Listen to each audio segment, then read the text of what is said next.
शिक्षा के नीति के साथ, शिक्षा के लिए निर्धारित बजट के साथ कितना बढ़िया खेल किया आपने। एक बार आप बजट निर्धारित करते हैं, फिर संशोधित करते हैं, फिर वही बजट दोबारा अगले साल घोषित करते हैं। मिड डे मील, प्रधानमंत्री पोषण शक्ति निर्माण, इतना बड़ा बड़ा भारी भारी नाम दिया जाता है सर। आदमी को लगता है कि जैसे इस मिड डे मील की स्कीम का नाम सुनेंगे आपके अंदर वैसे ही शक्ति आ जाएगी प्रधानमंत्री का नाम सुनते हुए। मिड डे मील का पैसा आप घटा रहे हैं, मिड डे मील के पैसे में आप कटौती कर रहे हैं। आपकी सरकार को शर्म आनी चाहिए। बच्चों के मिड डे मील का पैसा भी आप लोग पूरा नहीं देते और करीब करीब 19% पैसा आपने मिड डे मील का कम कर दिया। आजकल बड़ी चर्चा औरंगजेब की पूरे देश में चल रही है।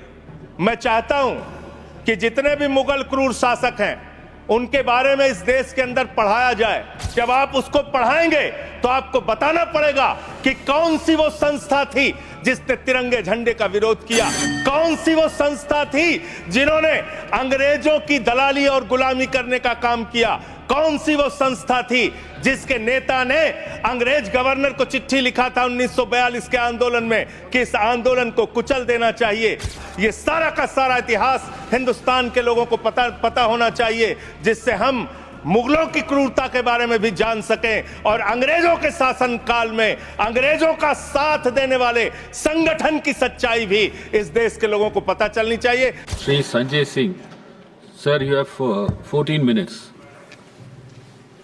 धन्यवाद मान्यवर, आपने इस महत्वपूर्ण विषय पे मुझे अपनी बात कहने का मौका दिया। सदन में माननीय शिक्षा मंत्री जी भी हैं और आज जब हम लोग शिक्षा के बारे में बात कर रहे हैं तो बाबा साहब डॉक्टर भीमराव अंबेडकर जी को याद करना बहुत आवश्यक है। बाबा साहब डॉक्टर भीमराव अंबेडकर जी ने कहा था, शिक्षा शेरनी का वो दूध है जो जितना पिएगा उतना दहाड़ेगा। अगर भारत शिक्षित बनेगा तभी विकसित बनेगा मान्यवर। शिक्षित भारत ही विकसित भारत बन सकता है। लेकिन वास्तव में इस शिक्षित भारत की सच्चाई क्या है? हो सकता है कि सरकार ने अपनी ओर से बड़े बड़े दावे किए हों, बजट में बड़ी बड़ी घोषणाएं की हों, लेकिन जमीन पर उसकी सच्चाई क्या है, यह आपके माध्यम से सरकार को और देश को जानना जरूरी है। मान्यवर, सबसे पहले मैं आपके सामने पूरे देश में ड्रॉप आउट स्टूडेंट का आंकड़ा रखना चाहता हूं। वर्ष 2022-23 और 23-24 में पूरे हिंदुस्तान के अंदर, पूरे भारत में 54,77,223 बच्चों ने सरकारी स्कूल की शिक्षा छोड़ी है मान्यवर। 54,77,223 बच्चों ने, और ये बच्चे एक कक्षा से लेकर 8वीं कक्षा तक के बच्चे। इनमें आसाम का अगर आंकड़ा पढ़ें तो 3,58,075 बच्चों ने सरकारी स्कूल की शिक्षा छोड़ी है। गुजरात का अगर आंकड़ा पढ़ें, जिसके विकास के बारे में बड़े बड़े दावे किए जाते हैं, 1,38,813 बच्चों ने सरकारी स्कूल की शिक्षा क्लास 1 से क्लास 8वीं तक छोड़ी है। अगर आप मणिपुर की बात करें, 17,991 बच्चों ने सरकारी स्कूल की शिक्षा छोड़ी है। अगर आप मेघालय की बात करें, 65,532 बच्चों ने सरकारी स्कूल की शिक्षा छोड़ी है। अगर आप राजस्थान की बात करें, 8,99,240 बच्चों ने सरकारी स्कूल की शिक्षा छोड़ी है। और अगर आप उत्तर प्रदेश की बात करें तो 7,41,626 बच्चों ने सरकारी स्कूल की शिक्षा छोड़ी है। दिल्ली का आंकड़ा मैं जान रहा था कि हमारे भाई दिल्ली का आंकड़ा जरूर पूछेंगे, इसलिए बोलना जरूरी है। दिल्ली का आंकड़ा, दिल्ली में वर्ष 2022-23 और 23-24 का मिला के अगर आप आंकड़ा देखेंगे, इनका ही आंकड़ा है सरकार का, मैं चाहता हूं पढ़ भी लेंगे हमारे साथी, 7,000 बच्चों ने सरकारी स्कूल की शिक्षा छोड़ी है। ये आंकड़े मान्यवर बहुत चौंकाने वाले, बहुत परेशान करने वाले और ये बताने वाले हैं कि सरकारी स्कूल से किस तरह से पूरे देश में शिक्षा छोड़ छोड़ के बच्चे अपने घर पर बैठ रहे हैं। और इसमें भारतीय जनता पार्टी के शासित राज्यों के बारे में जो मैंने आंकड़ा पढ़ा है वो निश्चित रूप से चौंकाने वाला है। इनको इसकी ओर ध्यान देना चाहिए। दूसरा मामला आता है मान्यवर पेपर लीक का। पेपर लीक की घटनाएं कितनी हुई पूरे देश में? पिछले 7 वर्षों में 70 एग्जाम ऐसे हैं, 70 परीक्षाएं ऐसी हैं जिसमें पेपर लीक हुआ। 70 परीक्षाएं मान्यवर। कितने परिश्रम से एक कांस्टेबल की परीक्षा के लिए एक बेरोजगार नौजवान अपनी तैयारी करता है, कितने परिश्रम से एक क्लर्क की नौकरी के लिए, एक पीसीएस आईएएस की नौकरी के लिए, कितने परिश्रम से अपने घर की जमीन बेच के एक नौजवान परीक्षा की तैयारी करता है, लेकिन पेपर लीक हो जाता है। कहीं मेडिकल में दाखिला लेना हो, उसके एग्जाम में, नीट की परीक्षा में पेपर लीक, कहीं नौकरी के लिए कोई परीक्षा दे रहे हैं, क्लर्क की, कांस्टेबल की, उसके पीछे पेपर लीक। ये पेपर लीक की घटनाओं के लिए कोई राष्ट्रीय नीति, कोई राष्ट्रीय कानून बनाने की आवश्यकता है जिससे पेपर लीक की घटना रोकी जा सके। मैं पेपर लीक से प्रभावित होने वाले छात्रों की संख्या अगर पढ़ूंगा तो पूरे सदन को इसके बारे में अफसोस होना चाहिए। आपका आंकड़ा है 1,70,00,000 नौजवान ये पेपर लीक की घटना से, हमारे बच्चे बच्चियां, छात्र छात्राएं, बेरोजगार नौजवान प्रभावित हुए हैं। और इसमें क्या घोटाला हुआ है? आप जिसको परीक्षा कराने का ठेका देते हैं, उत्तर प्रदेश में 69,000 कांस्टेबल की भर्ती के लिए आपने ठेका दिया ईडू टेस्ट नाम की एक कंपनी को। विनीत आर्या नाम के व्यक्ति की एक कंपनी है जिसका भारतीय जनता पार्टी के नेताओं से गहरा रिश्ता है। और इसमें यह पाया गया कि 69,000 कांस्टेबल की भर्ती में इस कंपनी ने पेपर लीक कराया, घोटाला किया, गड़बड़ी किया, इसको ब्लैकलिस्ट किया गया। जांच एजेंसियों के सामने यह आदमी प्रस्तुत नहीं हुआ और इसके बाद इसी कंपनी को बिहार में भी एग्जाम कराने का ठेका दे दिया गया।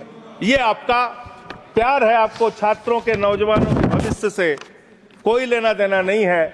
आपको सिर्फ और सिर्फ अपने दोस्तों को, अपने मित्रों को फायदा पहुंचाने का काम करना है। तीसरा जो आंकड़ा है वो आंकड़ा है आपके अलग अलग योजनाओं में जो आपने खेल किया है, और ये खेल समझना बहुत जरूरी है। आपने एक स्कीम शुरू किया, एससी, एसटी, ओबीसी के बच्चों को छात्रवृत्ति की स्कीम, उनको स्कॉलरशिप देने की स्कीम। इसका नाम रखा प्रधानमंत्री उच्चतर शिक्षा प्रोत्साहन स्कीम। इतना लंबा भारी भरकम नाम पढ़ के आदमी का सीना चौड़ा हो जाता है, जैसे प्रधानमंत्री जी एससी, एसटी, ओबीसी के लिए कोई बहुत क्रांतिकारी कदम लेके आए। इस योजना में क्या किया आपने? और इसमें हाई स्कूल से लेकर पोस्ट ग्रेजुएट, इंजीनियरिंग और पीएचडी के जो छात्र हैं एसटी, एससी, ओबीसी के, उनको अब स्कॉलरशिप देने की बात करते हैं। इसमें आपने 2023-24 में 98 करोड़ रुपए खर्च किया। 2024-25 में इस स्कीम को बढ़ा के आपने 1558 करोड़ रुपए बजट में निर्धारित किया। बड़ी खुशी की बात है, 98 करोड़ खर्चा हुआ 23-24 में और 1558 करोड़ आपने बजट बढ़ा के कर दिया, निर्धारित कर दिया 24-25 में। फिर आप रिवाइज्ड बजट लेके आते हैं, संशोधित बजट लेके आते हैं। ये 1558 करोड़ की स्कीम घटा के आपने इसको 1000 करोड़ कर दिया।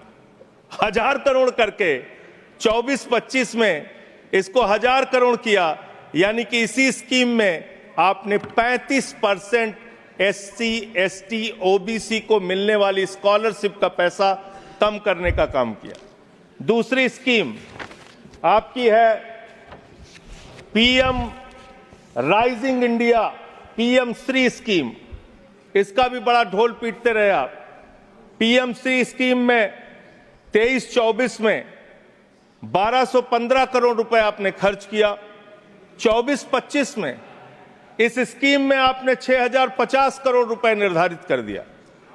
और जब आपने इसको बढ़ाया तो यह प्रस्तुत किया कि हमने इस स्कीम में, प्रधानमंत्री श्री स्कीम में, हम देश के स्कूलों का कायाकल्प करेंगे, शानदार स्कूल बनाएंगे। और इसका बजट देखिए, हमने बढ़ा के 6050 करोड़ कर दिया।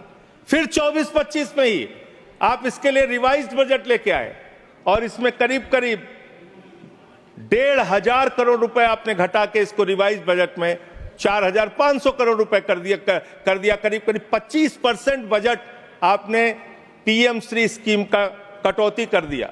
फिर 25-26 में इसको 7500 करोड़ कर दिया। फिर आप एक स्कीम लेके आए, प्रधानमंत्री उच्चतर शिक्षा अभियान। इस स्कीम के अंदर 23-24 में आपने 186 करोड़ रुपए खर्च किया। 24-25 में फिर इसको बढ़ा के आपने 815 करोड़ रुपए कर दिया। फिर इसी साल 24-25 में आप रिवाइज्ड बजट लेके आए, जिसमें आपने 920 करोड़ रुपए, यानी कि करीब करीब 50% इस बजट का भी पैसा कम कर दिया। और फिर 25-26 के लिए 815 करोड़ रुपए जो 24-25 में किया था, वही आपने 25-26 के लिए कर दिया। यानी कितना खेल, शिक्षा के नीति के साथ, शिक्षा के लिए निर्धारित बजट के साथ कितना बढ़िया खेल किया आपने। एक बार आप बजट निर्धारित करते हैं, फिर संशोधित करते हैं, फिर वही बजट दोबारा अगले साल घोषित करते हैं।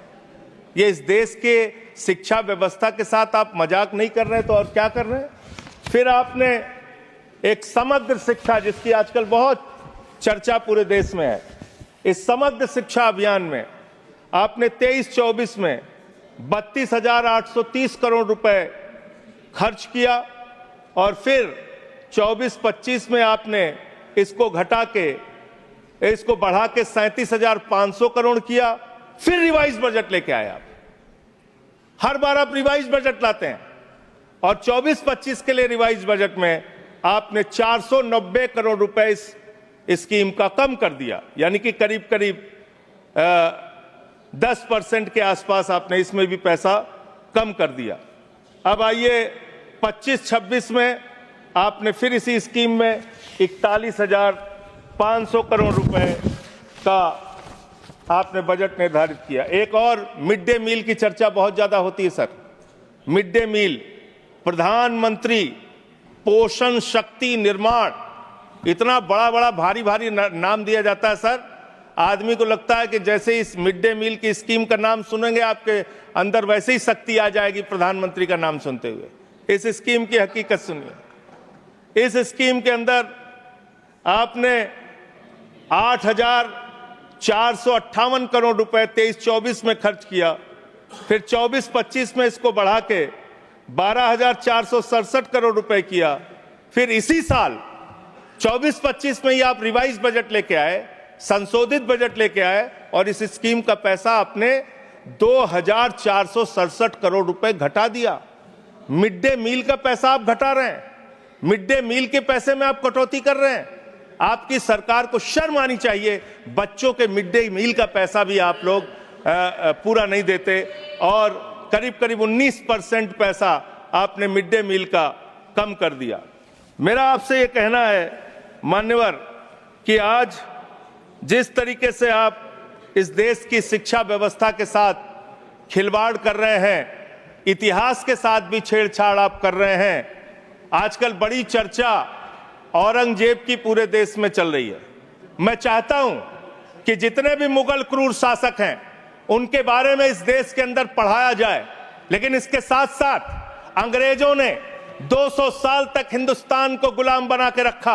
जो लोग जलियांवाला बाग कांड के लिए जिम्मेदार हैं, जो क्रूर अंग्रेज शासक शहीद आजम भगत सिंह को फांसी पर चढ़ाने के लिए शहीद सुखदेव, शहीद राजगुरु, शहीद अशफाकुल्लाह, शहीद राजेंद्र लहरी, शहीद राम प्रसाद बिस्मिल, शहीद खुदीराम बोस को फांसी पर चढ़ाने के लिए जिम्मेदार हैं, उन अंग्रेजों के क्रूरता के बारे में भी, उनके शासनकाल के बारे में भी इतिहास के अंदर आप पढ़ाइए। लेकिन जब आप उसको पढ़ाएंगे तो आपको बताना पड़ेगा कि कौन सी वो संस्था थी जिसने तिरंगे झंडे का विरोध किया, कौन सी वो संस्था थी जिन्होंने अंग्रेजों की दलाली और गुलामी करने का काम किया, कौन सी वो संस्था थी जिसके नेता ने अंग्रेज गवर्नर को चिट्ठी लिखा था 1942 के आंदोलन में कि इस आंदोलन को कुचल देना चाहिए।